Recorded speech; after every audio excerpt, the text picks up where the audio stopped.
Hello guys, आज हम बात करते हैं भारत का प्रायद्वीपीय पठार। इसमें बात करते हैं भारत का प्रायद्वीपीय पठार। भारत का प्रायद्वीपीय पठार तीन ओर से समुद्र से घिरा होने के कारण एक मरुस्थल से जुड़ा हुआ है, इसलिए इसे प्रायद्वीपीय कहते हैं। भारत का पर्वतीय भूभाग प्रायद्वीपीय पठार के रूप में जाना जाता है। प्राचीनतम भूभाग यह गोंडवाना लैंड के टूटने से उसके उत्तर दिशा में प्रवाह के कारण यह आर्कियन युग की चट्टानों से बना है। भारत के प्रायद्वीपीय पठार का स्वरूप त्रिभुजाकार है।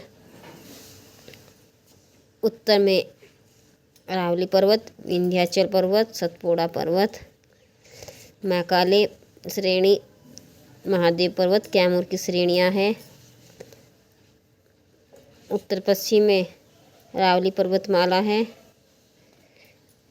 दक्षिण में बात करें तो इलायचिया कार्डेमम की पहाड़ियाँ हैं। और उत्तर पूर्व में कार्बी एंग्लो पठार है और शिलोंग का पठार है।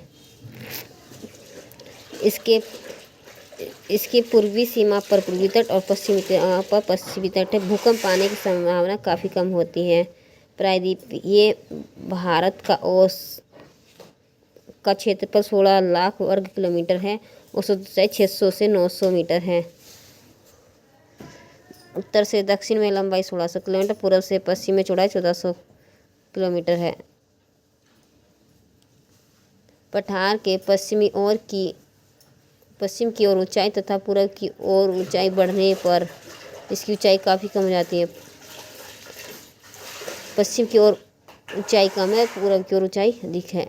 प्रायद्वीपीय पठार के अधिकांश नदी का बहाव पश्चिम से पूर्व की ओर है।